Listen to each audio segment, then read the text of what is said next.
Okay, so I just want to preface this review by saying that I was initially going to redo it in my usual style, you know, background history, technical aspects, plot synopsis, but considering today's subject, I can't do it.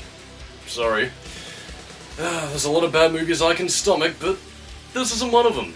So, in essence, this isn't going to be a full-out plot synopsis like I usually do, but think of it more as a look into why I think this movie misses the mark for both newcomers and for fans of the game.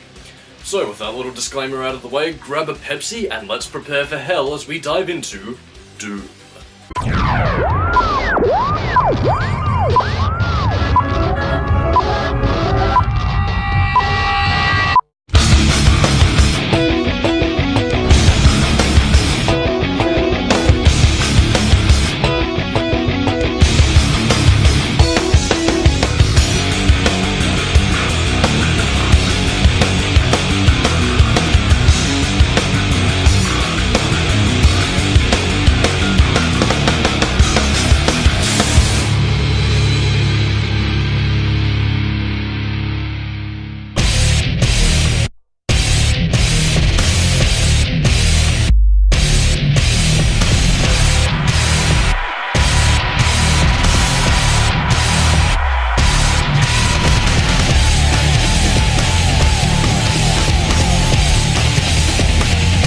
Time, I've always had a real disdain for Doom the movie, and honestly, for a time, it was by far one of the worst video game movies that I'd ever seen. But the thing of it is that I was never entirely sure of why I disliked it. Now, don't get it twisted, on a surface level, I think any Doom fan worth their salt can tell you exactly what's wrong with this movie, and trust me, they are some pretty prevalent flaws. But ultimately, there was just something about Doom the movie where I couldn't entirely pinpoint as to the source of my dislike. And it wasn't until rewatching this movie for this review that I think I might have figured out why. Going back into its development history, this movie has actually been in the works for quite some time, dating as far back as 1995 when id Software had given the rights to Universal Studios. Where, after a solid decade of the movie rights boomeranging from Universal to Warner Brothers back to Universal again, in 2004, a Doom movie was at last in production.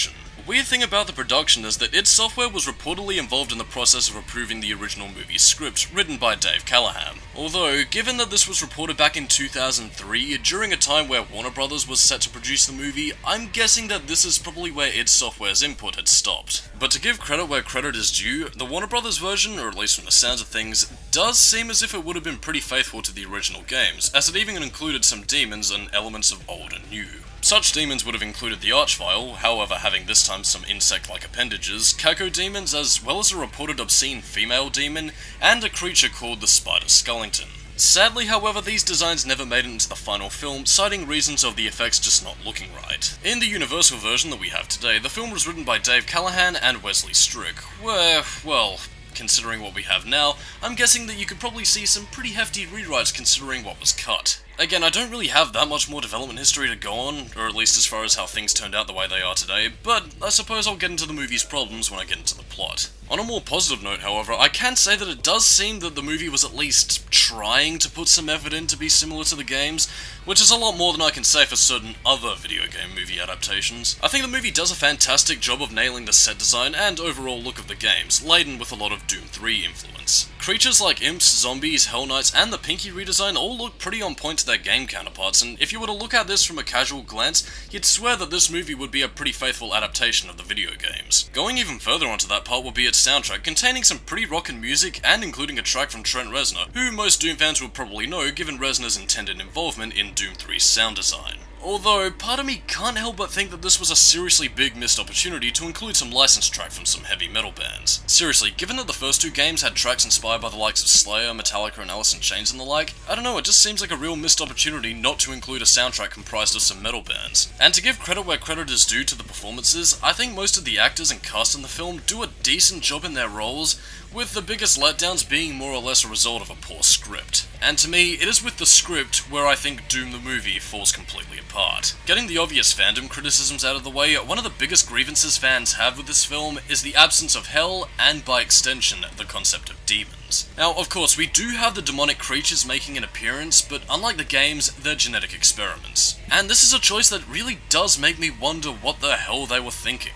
I can only speculate that this might have been an attempt to cash in on the audiences who love the live-action Resident Evil movies, but ultimately, my one question is, why? I mean, the entire premise of Doom is about fighting demons from hell as a one-man army. Regardless of whether or not you're going to go for the atmospheric approach of Doom 3 or the guns blazing approach of the first two games, it's a premise that is still pretty integral to the entire purpose of the game. And I'm pretty sure the whole concept of one lone soldier fighting against hordes of demons will be more than enough of a reason to draw in both game fans and a casual audience. Anyway, moving on to a basic synopsis of the plot, I will say right off the bat that as a casual glance, it does generally follow the premise of the games. Group of soldiers go to Mars, or hell breaks loose. Figuratively speaking, of course. Unfortunately, in the absence of hell or demons, the problems start to become apparent. Namely, when the movie goes for its attempts at science fiction with genetic research. Skipping past a ton of fluff involving pointless scenes like this. I fell in the damn hole. You don't look like a Mac. Katsuhiko Kumanosuke Takahashi. So, Mac.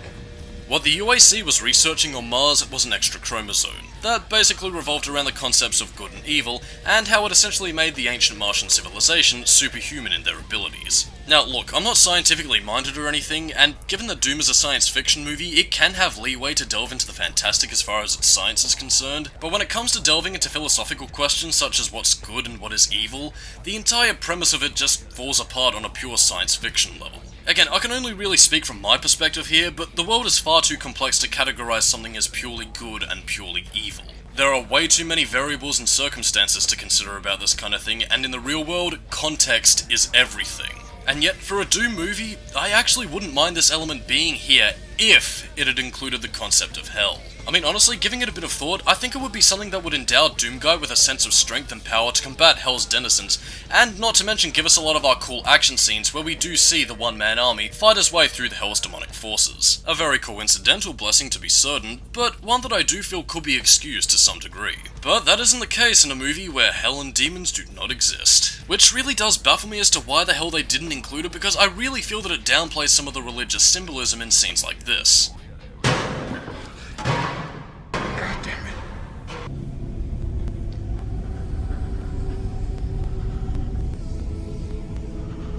I took his name in vain. I mean, stuff like this could have held some real significance if they'd actually bothered to have it mean something. But no, instead the demons are just mutated prisoners who were experimented on just to see what would happen if the extra chromosome was implanted within humans. And this is something that I see as incredibly fucking stupid for two reasons. Either A, you get what we see here with the prisoners turning into imps, zombies and hell knights, and pinky creatures via infection, resulting in the entire base being overrun with these creatures. Or B, you get the intended result and have a bunch of superpowered criminals running amok in the lab facility with nobody being able to match their superhuman abilities to stop them. But what aggravates me the most about this is how it throws scientific procedure out the window. But I mean, if your plan was to test this out on prisoners of all people without any further scientific study or hypothesis, then quite frankly, you deserve everything that happens to you. I know it might sound like I'm hung up on the whole hell concept, but honestly, that's just the tip of the iceberg, and honestly, there's more than a few interesting things about this movie that ultimately go to waste. Like, for example, the backstory of Doomguy and his sister Samantha. They were children to archaeologists who were there during the early days of the Martian digging operations, and during his childhood, Doomguy ended up implicitly causing an accident that cost the lives of his parents. And because of that, Doomguy ended up holding some apprehension towards the UAC Mars facility and the research that they were doing. And ignoring the main plot itself, I can't help but feel as though this was a big missed opportunity for a decent character arc for Doomguy. I mean, the film goes out of its way to establish his unease about returning to the place which caused him such great trauma, and the movie just doesn't do anything with this. I mean, just picture if maybe during the accident we see a young Doomguy having his first encounter with a demon, barely surviving, and that experience scarring him for life, thus setting up the payoff where he eventually decides to fight back and stop the demonic threat which has haunted him since childhood. A basic character arc, sure, but one that at least would have been substantial to the main character, and thus giving us a reason to get invested in Doomguy's personal struggles. But no, of course what we needed to focus half the movie on was Sarge, played by Dwayne "The Rock" Johnson. And again, I want to reiterate here, I don't think that The Rock does a bad job in the role, because like most of the cast, his performance is at least pretty decent. But honestly, comparatively to some of the other Marines in the cast, Sarge is one of the lesser interesting characters in my opinion. I mean, compared to Sergeant Kelly from Doom 3, where it was implied that he might have been conspiring against you throughout the entire game, in the movie, it tries to showcase Sarge's slow downward spiral into madness, which, again, would make sense if this was Hell's influence upon him, but since this deals with infection and mutation, this is an element that I feel harms the film more than it does help it. That being said though, he does have more than a few amusing lines here and there. Dr. Carmack's condition is irreversible. Because Carmack's condition is that he's dead.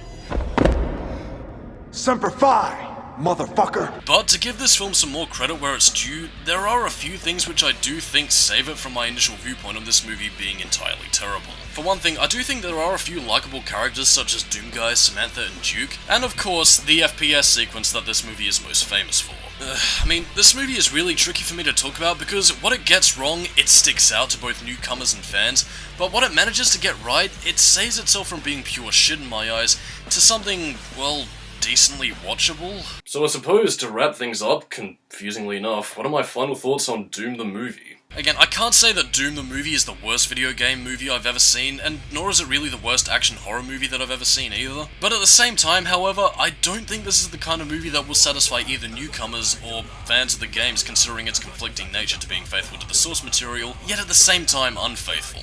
The best way for me to describe this movie, or at the very least my thought process, is that I'm kind of bipolar on how I feel about Doom the movie. Sometimes I'll see it as a decent, if lacking action horror movie, other times I'll just struggle to even get through it. In terms of recommendations, if there is absolutely nothing else to watch on TV and you've got nothing else to do on a Friday night, then I'd say Doom would at least be able to entertain you as a turn your brain off action movie. But if you're a fan of the games, then I'd think you probably best forget that this movie exists, since it bastardizes half the premise of the original games. And I do apologize if this review isn't anywhere near as entertaining as some of my other reviews, but honestly, I fucking struggled to even script this episode, let alone even get around to rewatching it during the editing process. So on that note, I am Skully, keep it new metal, and next time we will take a look at a movie that actually does have a demon in it.